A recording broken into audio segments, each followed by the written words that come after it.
Hi guys, this is Professor Fernandez, English professor at Lone Star College, Kingwood, and I am happy that you guys are here. This is the third video on how to put together your online class during this hashtag COVID campus situation we're in. So you've probably seen the first one where first video where you took inventory, and that's what you want to do. Take all the inventory so you know the moving pieces you have and the pieces you need to go find. And then you probably saw the video of taking the online survey. For me, that's probably one of the most important parts for designing, especially during the sudden design, is to do the online survey, because that tells me kind of where students are. That lets me know what their worries are and seeing what I can do in my instructional design to help them out. It also gives me some questions if they need answers. I can answer them for them. So what we have here right now is my actual English 1302 class that I'm going to convert to online. There's a couple things you need to know and some rules of the game that we're about to say. I'm about to tell you here. First, our online management system is Brightspace/D2L. I actually am enjoying using it. And it has some really cool capabilities here. You may be using Canvas, or you may be using something else, maybe Google Classrooms, you may be using Blackboard. So some of the things I'm teaching you can be used across the board. Also, seeing how your particular LSM is kind of designed for your campus is important. I know there's some things that D2L has for our campus that another D2L or Brightspace on another campus doesn't have. So definitely that's part of your inventory. What do you have access to? What are some things you already have access to that you can use, so you don't have to reinvent the wheel, because frankly, you don't have time to reinvent the wheel. So one of the things that I do after I have enough information from my online survey, and my students actually had a pretty quick turnaround with the online survey, so I have enough information to start designing. I see enough patterns to see what I need to do. So the first thing I do is that I look to see how much time I actually have. And so I know that we start April 13th and we end May 22nd. And so I literally write out the weeks. For us, our weeks always started on Tuesday, because the first day out of the week was Tuesday. We would meet Tuesday, Thursday. And so I would open modules, because my classes were hybrid. Or it was face-to-face, but I converted to hybrid. So it was always on Tuesday and modules will close on Monday. I am keeping that rule for consistency's sake. And this is one of those things that you need to think about as you are putting together your online class. What are some rules that have to continue for things to be consistent?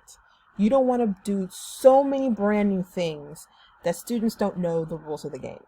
There's already a bunch of brand new things. They're about to be online for the first time probably ever in the history of their lives. So that's a lot of learning curve for them. So adding an additional learning curve, like brand new deadlines, a brand new way of doing things, is probably not the best. So you want to make things as consistent as possible, and you want to make sure that the only thing that is changing is the delivery of instruction, not anything else, right? So our modules are still going to open on Tuesday and close on Monday. They still open at midnight and they close at 11:59 p.m. the following Monday. It's still going to be the same thing. So what I did was wrote out every week when it opens, when it closes, and counted out how many actual weeks I have. It's very similar to doing a syllabus. So 1, 2, 3, 4, 5 weeks plus the last week is a final. So that means I have a month and one week to deliver the rest of my class. So what I did is literally looked and go back to my class and click content here and look to see where I was here. So the finals here, and under the old version, the old way of doing things, before COVID, this final module actually was 2 weeks before the final. So I'm going to count up 1, 2, 3, 4, 5. And since we ended right here, we ended on week 9, I know that I'm probably going to skip week 9.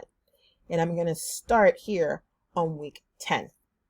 Now, this is easy for me because, again, I was hybrid before.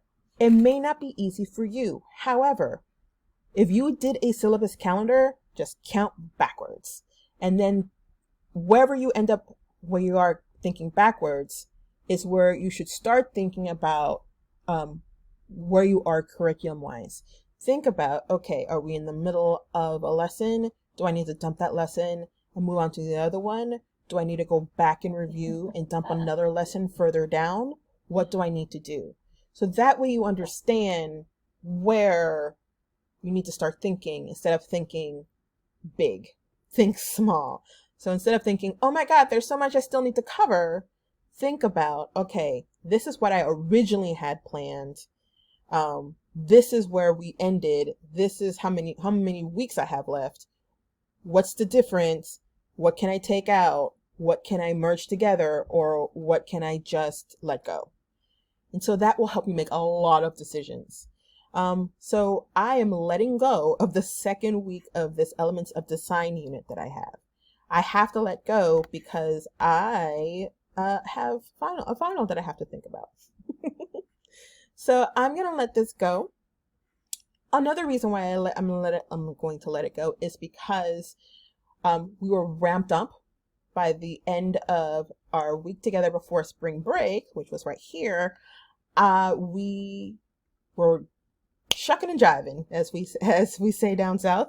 We were doing really, really well. And so me coming back to this lesson and to this unit means that I would have to do a lot of review. I would have to do a whole module of review, frankly, of review and lesson and activity. So I would completely take out, I would miss a week, right? So I'm starting here on my freedom of speech unit. And so this is what goes here. Now, because this is a little short, what I have space to do is extend a couple of these units here. And so this is what I mean by extending. There's more than one way to skin a cat, by the way. Much more than one way to skin a cat. This is how I skin this cat. So how I usually organize a module is that I make sure that there's a checklist, and a checklist is a pain. I tend not to do that because I usually have step 1, step 2, step 3 built in to the module. But because we are in COVID apocalypse, I'm going to have a checklist because as my online survey tells me, I have a couple of students who need guidance, and this is one way I can provide guidance, right? Again, the online survey will tell you how best to design. That's why I spent so much time explaining it. So you have the checklist, and then you have, you want to open the lesson. And open the lesson could be anything. And of course, I actually sat down and mapped it out here. And so an open the lesson can be anything like a free write. You can have them free write something on their own. You can open up with a discussion board. You can have them do something like a Flipgrid, which is a video, like a video discussion board. You can have them do anything like that. Something very, very low stakes, something that is not going to overwhelm them.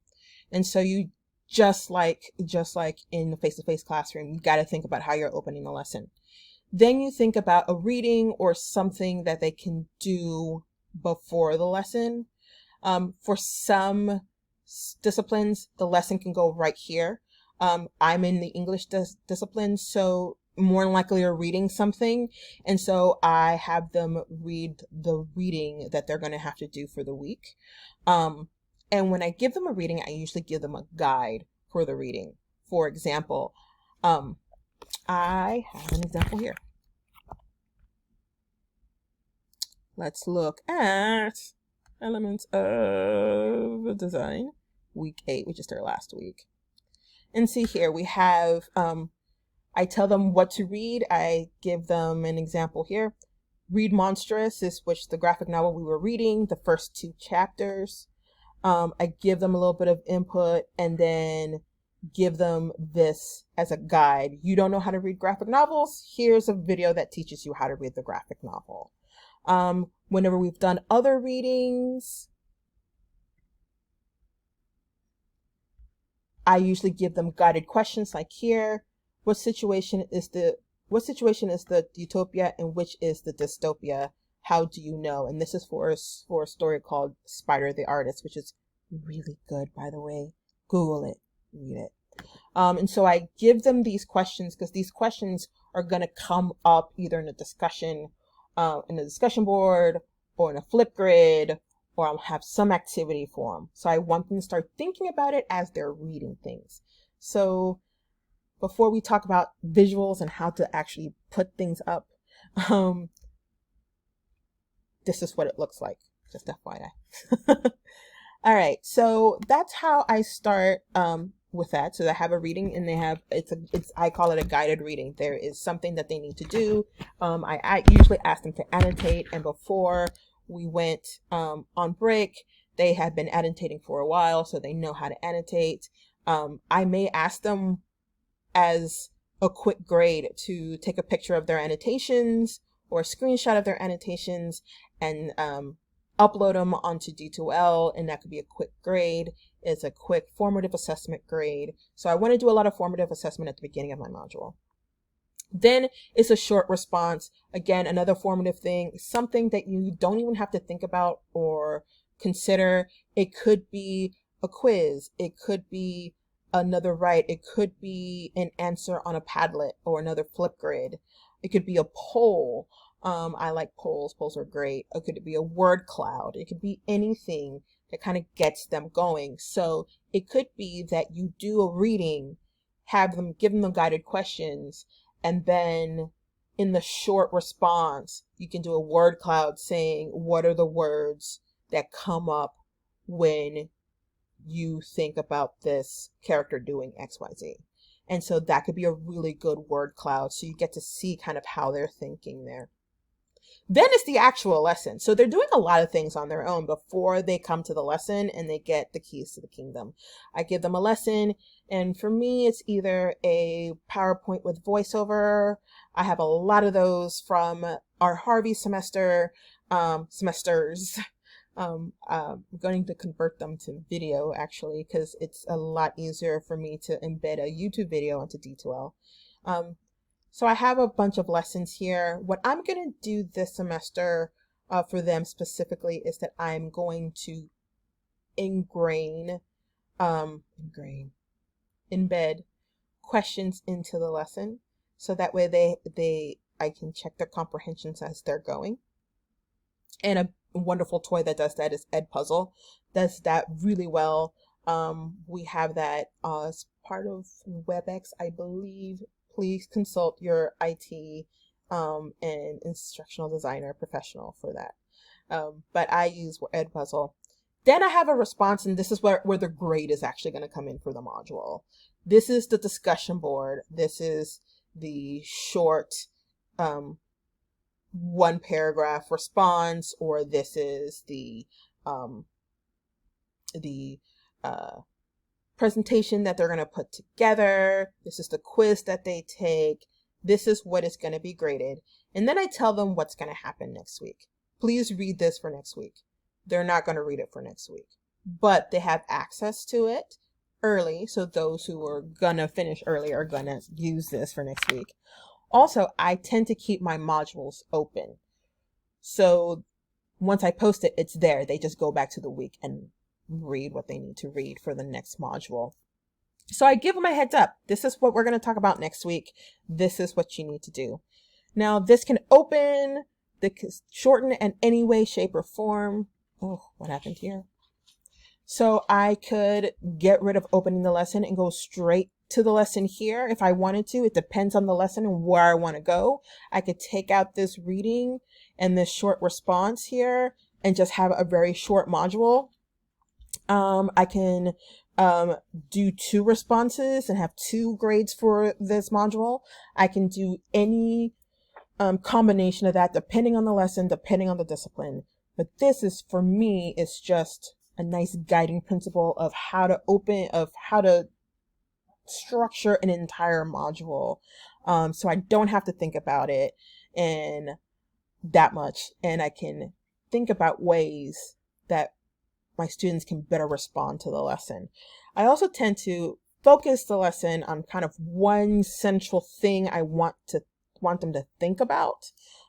Maybe this is the lesson where I want them to think of the story as an allegory and what that allegory means. Maybe this is the lesson where I teach symbolism, and this is the story that has a lot of symbols. What do these symbols mean?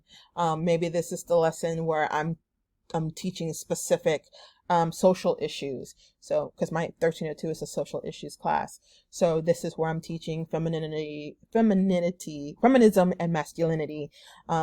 What is the difference and who gets to decide? So maybe for the reading here, I have something from our databases, where they get to go to the databases and work on that skill and have them respond to it in a quick discussion board or in a quick video, like a Flipgrid, and they're responding to each other. It may be that I do all this, and then what they need for next week is I need them to submit as part of a Google form or a Microsoft form questions they had about the reading. Not the lesson, but the reading. And the questions can't be, I don't know what happens here. I don't understand this. It has to be questions like, why did the protagonist do this? I don't understand the symbolism about the pod, the flower pod in Little Things / Popular Mechanics. Those type of questions could be put into a form, and it could be under the next week section. And then the next week that I have this, I could do the synchronous live stream, and we can have that discussion, and that focuses the discussion, those 30 minutes that I'm scheduling for them, to have the discussion on what we need to do. That was a lot. Yes, I know that was a lot. So I'm going to give you some time to think about that. Rewind if you need to. You can email me. You can tweet me. Do all the things that you need to do. I'm here if you need me. Bye.